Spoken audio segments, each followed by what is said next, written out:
So good morning, friends, and a very warm welcome to this excellent morning when we are doing a roundtable on what are the key issues that are there between India, Africa agriculture partnership, what kind of direction it has taken over the years, India-Africa partnership, and how agriculture features in that, and within the larger context of our collective commitment for economic development, for inclusive development, and trying to bring in a number of people out of absolute poverty, and of course ensuring food security for everyone.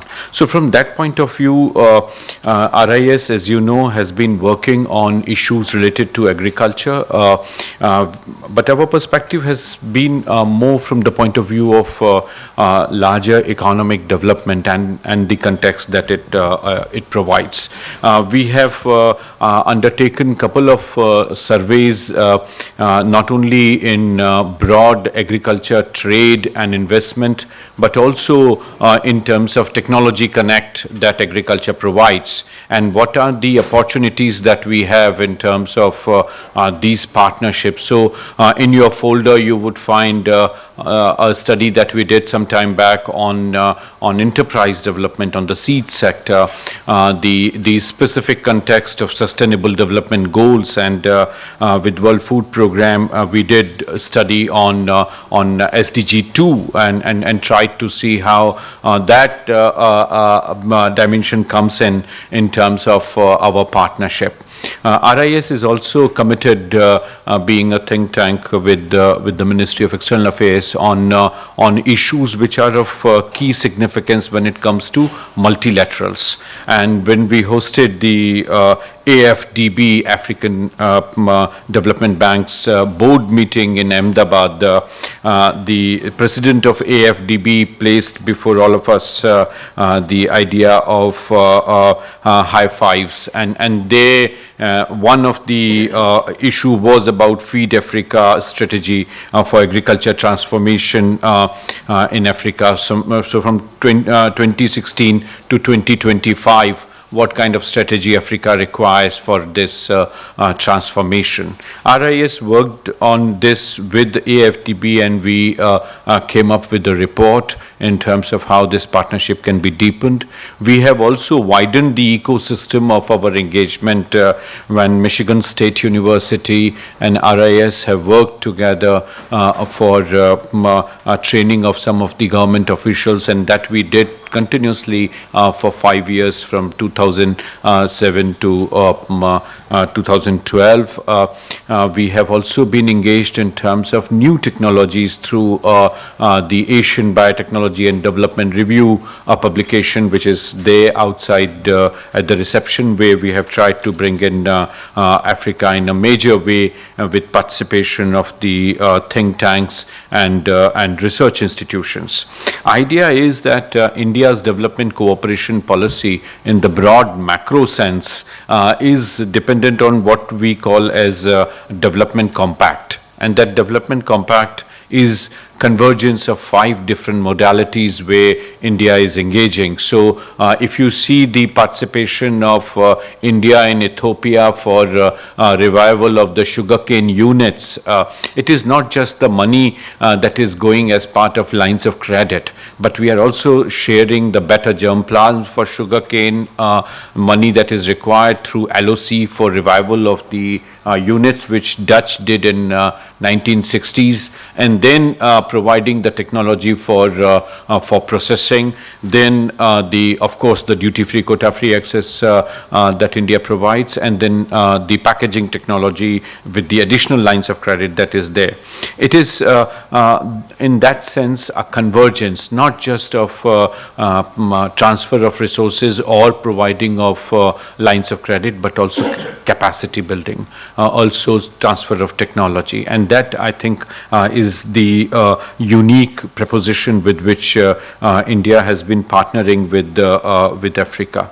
When we see the report that Exim Bank of India released some time back, the data is absolutely clear in terms of the major challenge that we have in Africa, in terms of the Feed Africa program, which is led by the African Union, but also supported by AFDB in certain countries where almost 320 million people are being targeted as part of the effort to bring them out of undernourishment. If you see the efforts from African countries themselves, AU in its paper has pointed out their efforts to go for import substitution, and the import dependence of Africa for food is somewhere close to $110 billion. And that's the agriculture import of the whole of the continent in a 4-year period that was studied by this. So we find that this requires a major effort in terms of how sub-Saharan Africa and other parts of African continent, they require partnership and engaging in terms of the major policy impetus that is needed. If we look at FDI inflow in Africa, we find that in the period 2003 to 2017, Africa received something like $10 billion as FDI, and out of this, around 40 million in first 5 years was exclusively in agriculture. So with this, it becomes very clear in terms of how Africa is trying to address the larger resource gaps that are there. The new modality which has emerged over the years is the triangular partnership, where more and more institutions are partnering with Africa. And there was an interesting paper which appeared last year in World Development, where they discussed about Pro-Savannah, where Brazil and Mozambique partnered along with Japan. And then you find the Western scholars having their own commentaries in terms of how exploitative are some of these engagements, where triangular partnerships are largely being addressed through some of these initiatives. And this is something that I feel is extremely important for us to take charge of the new narrative, which is important for us to come up with. And that's where the role of the think tanks, research institutions, scholars who are engaged in agriculture, not only in terms of facilitating specific policy programs and engagements, but also in terms of shaping that narrative. And this is where RIS is consistently partnering. And this time we thought when Dr. Nafees approached us for such a policy dialogue, and he came up with 3 broad issues from IRI's perspective, and his idea was that what is it that India and Africa are doing together? Is there any gap? And if there is a gap, what is it that international institutions can do about it based on their own experience? And IRI's rich experience in Asia is absolutely fascinating for many countries. I think from my own research, there are 7 broad issues which I feel are extremely important. Over the course of the day, we would be discussing it. I would be very cryptic, but would quickly like to mention it and would place it on the table. I already mentioned about the idea of development compact, in which we are saying that it is not just about money, but also about capacity. So that's point number 1.